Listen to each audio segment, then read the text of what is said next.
જિલ્લાના ડીસા સપ્તક નહીં પણ સમસ્ત સુરત શહેરની જનતા માટે વુમેન્સ એક્ઝિબિશન સ્ટોલનું સતત ચાલુ વર્ષે આયોજન, જેમાં 45 સ્ટોલ લગાવવામાં આવ્યા, જેનું ઉદ્ઘાટન માનનીય નાયબ મુખ્યમંત્રી હર્ષભાઈ સંઘવીએ કરી પ્રોત્સાહન આપ્યું.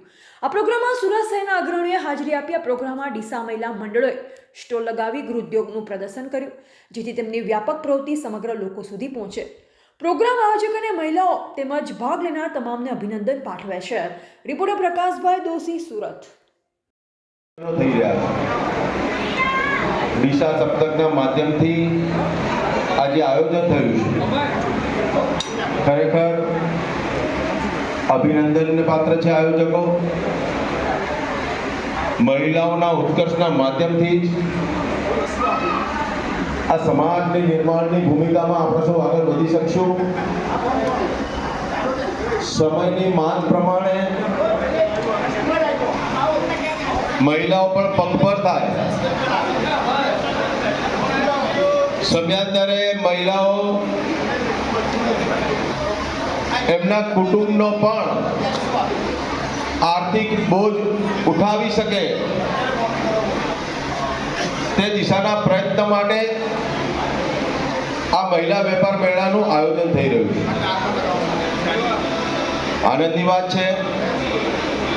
ફક્ત એક ડીસા સમાજ, એમાં પણ શ્રીમાળી સમાજના આટલી બધી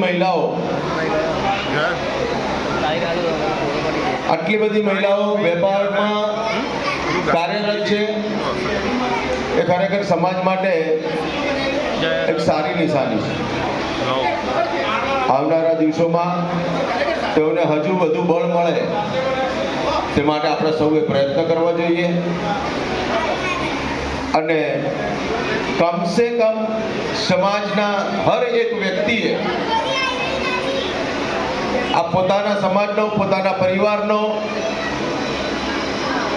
સામાજિક રીતે પણ સહયોગના માધ્યમથી, દ્રષ્ટિથી આપણે એકવાર આ મેળાની મુલાકાત લેવી જોઈએ અને આ યુવા મહિલા સાહસિકોને પ્રોત્સાહિત કરવા જોઈએ તેવી મારી સમાજના સૌ ભાઈઓ બહેનોને નમ્ર વિનંતી છે. પરિવાર આયોજકોને ધન્યવાદ. હવે પછીનું આયોજન આના કરતાં પણ વધારે ઉત્તમ હોય, કારણ કે આ ઉત્તમ ચોક્કસ છે, પરંતુ આ દ્રષ્ટિમાં જ્યારે પૂર્ણ વિરામ નથી હોતો, અલ્પ વિરામ જ હોય છે. જેટલું પણ કરીએ એનાથી વધારે ઉત્તમ, આવતા વર્ષે કરીએ એના કરતાં, એના પછીના વર્ષે પણ એના કરતાં વધારે ઉત્તમ થાય અને વધારે લોકો સુધી પહોંચીએ અને સમાજનો એક વર્ગ વ્યક્તિગત રીતે પણ અહીંયા આવે તે દિશાના આપણે સૌ સહિયારા પ્રયાસ કરીએ. એમાં મારી જરૂરિયાત હોય, આપણા સામાજિક દ્રષ્ટિથી સૌની જરૂરિયાત હોય. અને આપ જુઓ છો, એક નાના વ્યાપારિક મેળામાં પણ સમાજનું ઋણ શું હોઈ શકે, સમાજ માટેનો લગાવ શું હોઈ શકે, સમાજ પ્રત્યેની સહાનુભૂતિ શું હોઈ શકે, એ જ બતાવે છે કે આટલા નાના કદના કહેવાય એવા વેપાર મેળા માટે પણ ગુજરાત રાજ્યના નાયબ મુખ્યમંત્રી શ્રી પોતે અહીંયા ઉદ્ઘાટન કરવા અને સ્ટોલની મુલાકાત લે, એ જ બતાવે છે કે એમની પર સમાજ પ્રત્યેની લાગણી શું છે. આવો આપણે સૌ ઘરે ના બેસીએ, આજના દિવસે કમસે કમ સમાજના તમામ મહિલા યુવા સાહસિકોને બિરદાવવા માટે આ વેપાર મેળાની આપણે મુલાકાત લઈએ તેવી અપીલ.